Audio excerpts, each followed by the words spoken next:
Bismillahirrahmanirrahim. Assalamualaikum warahmatullahi wabarakatuh. Saya lanjut ya, materi kaidah pencacahan, kemudian permutasi, yang sekarang kombinasi.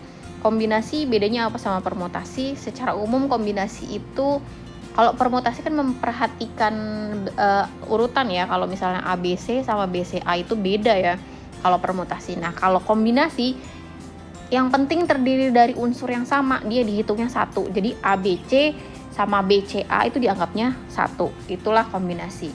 Nah, secara umum pelajaran materi kita kali ini tujuannya adalah untuk mengetahui konsep dan menyelesaikan masalah-masalah yang berkaitan dengan kombinasi. Oke, sekarang untuk membedakan antara permutasi dan kombinasi ya. Kalau permutasi kemarin biasanya soalnya dalam atau dalam pertanyaannya itu ada sebuah jabatan ya. Saya tulis di sini dulu ya. Kalau biasanya permutasi itu, biasanya ada jabatan, ada posisi gitu.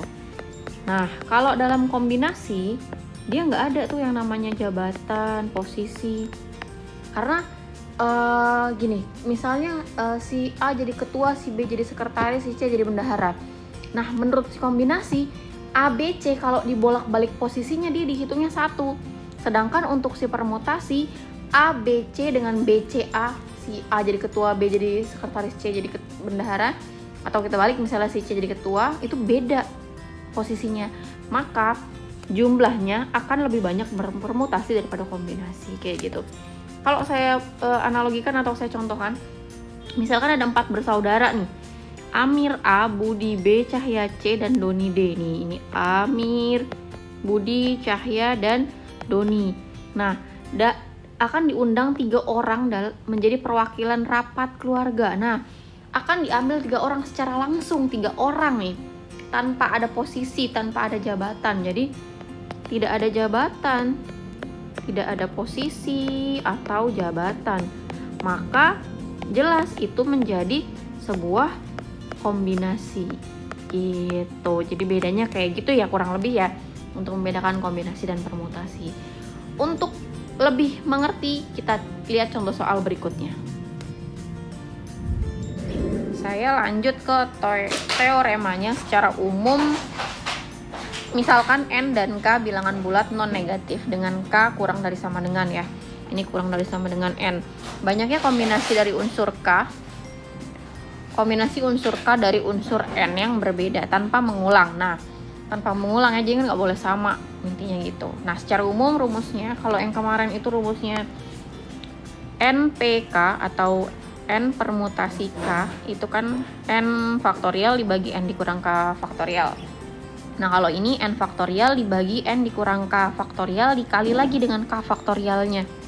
Seperti itu. Biar lebih gampang, saya punya contohnya. Dalam suatu ujian, setiap siswa diharuskan menjawab 4 soal dari 7 soal yang disediakan.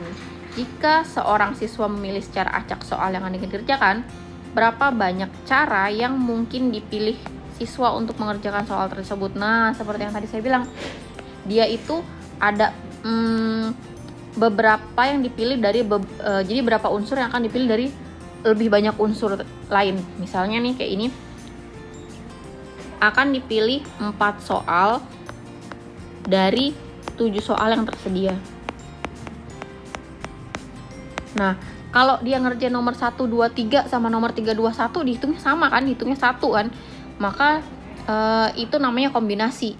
Jadi 1, 2, 3 sama 3, 2, 1 sama aja. Yang penting unsur itu sudah masuk ke dalamnya. Maka caranya adalah ini N-nya adalah 7 dan K-nya adalah 4.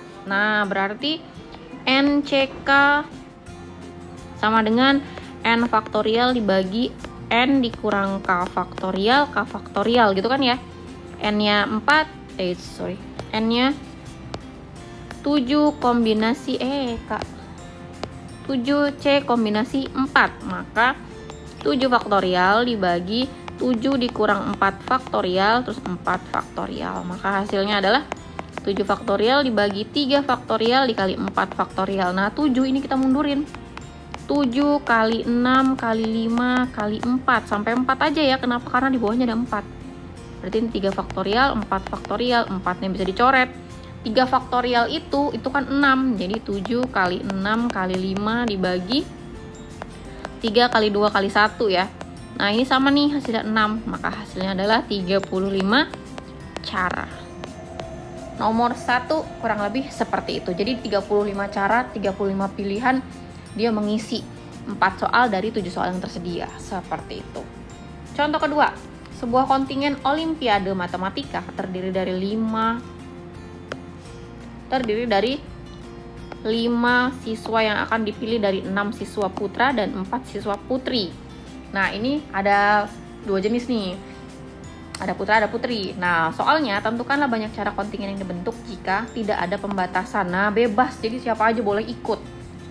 Kalau siapa aja boleh ikut, kita bisa pakai diketahui N-nya atau total semuanya ada 6 ditambah 4 ya, ada 10 orang kan. Kemudian K-nya yang dipilih itu adalah 5. Maka kita cari deh N kombinasi K sama dengan N-nya 10 kombinasi 5 karena tidak ada syarat, maka semuanya bisa ikut gitu. Sudah, tinggal rumusnya. 10 faktorial dibagi 10 dikurang 5 faktorial, ini 5 faktorial. Hasilnya 10 kali 9 kali 10 kali 9 kali 8 kali 7 kali 6 kali 5 sampai 5 ya. Kenapa sampai 5? Karena di sini 5 faktorial, 5 faktorial. Coret 5 faktorial, 5 faktorial, berarti ini 10 kali 9 kali 8 kali 7 kali 6 dibagi bawahnya 5 faktorial, 5 kali 4 kali 3 kali 2 kali 1. 10 sama 5 ini 2. Kemudian 8 sama 4 ini 2. 9 sama 3 ini bisa 3. Ini 2 sama 2 bisa habis ya. Berarti tinggal 2 kali 3 kali 7 kali 6. Maka hasilnya adalah 252 cara. Seperti ini. Nomor 1 yang A. Oh, ini baru yang A ya. Ini baru yang A. Yang B, kontingen memiliki tepat 2 siswa putra. Nah, contoh yang B. Sekarang yang B. Yang B adalah kontingen memiliki tepat 2 siswa putra. Berarti kita mesti satu-satu nih. Kalau dia mintanya 2 putra, berarti kan 5 orang yang dipilih. Itu berarti sama dengan kalau memiliki tepat 2 putra, berarti 2 putra, apa ya? Putra. 2A ditambah 3 putri, 3I. Gitu ya. Nah, ini berarti kita satu-satu nih kombinasiinnya. Berarti 2 dari putra. Putra itu ada 6 kan? Berarti 6 kombinasi 2. Kemudian dikali kalau kalau kombinasi permutasi tambah itu jadi kali ya. Terus berarti ada putri itu ada 4 kombinasi 3. Maka 6 faktorial dibagi 6 dikurang 2 faktorial dikali 2 faktorial dikali 4 faktorial dibagi 4 dikurang 3 faktorial 3 faktorial. Kayak ini 6 kali 5 kali 4. Nih 4 faktorial. Kenapa 4 faktorial? Karena bawahnya 4 faktorial, 2 faktorial. Yang ini 4 kali 3 faktorial. Ini 1 faktorial, ini 3 faktorial. 4 habis. 2 faktorial tuh 2 ya. Berarti 6 kali 5 dibagi 2 dikali yang 3-nya habis kali 4. Berarti hasilnya ini sama ini 3. Berarti 15 dikali 4 sama dengan 60 cara. Oke, untuk yang ketiga, yang C, kontingen memiliki paling sedikit 1 siswa. Jadi kamu bayangin nih, kontingennya terdiri dari 5 orang. Paling sedikit 1 siswa putri maksudnya ya tadi. 1 putri, berarti kemungkinan semua putri, 4 orang putri. Ya, yang tidak mungkin terjadi apa? Yang tidak mungkin terjadi adalah semua putra. Maka kamu harus cari kombinasi dari seluruh siswa dulu, jadi seluruhnya dari seluruh orang. Berarti kan kamu cari adalah kombinasi dari seluruh peserta, berarti kan 10. Kombinasi dari seluruh peserta. Jadi 10 kombinasi 5 kan dari semua peserta. Ini dicampur, nih digabung. dikurang dengan kombinasi yang semuanya laki-laki. Dikurang dengan kombinasi yang semuanya lelaki. Karena apa dikurang semua lelaki?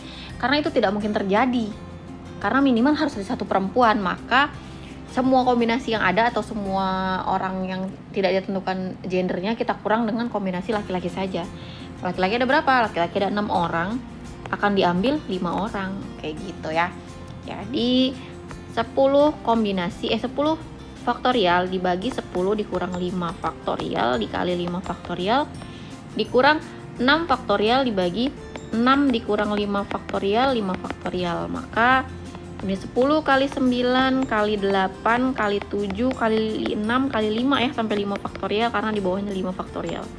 5 faktorial 5 faktorial dikurang 6 faktorial. Oke. 6 sampai 5 nih ya. 6 kali 5 faktorial dibagi 1 faktorial 5 faktorial. Ini 5 bisa dicoret, ini 5 bisa dicoret. Nah, yang ini 10 kali 9 kali 8 kali 7 kali 6 dibagi 5 kali 4 kali 3 kali 2 kali 1. Tadi udah pernah tapi lupa saya berapa. Berarti ini 6. Nah, sudah. Ini dicoret, coret 2. Ini 2 bisa dicoret, habis ya. Ini 4 sama ini 2. 9 sama ini 3. Berarti hasilnya adalah 3 dikali 2 dikali 7 dikali 6 dikurang 6 berapa tuh ya?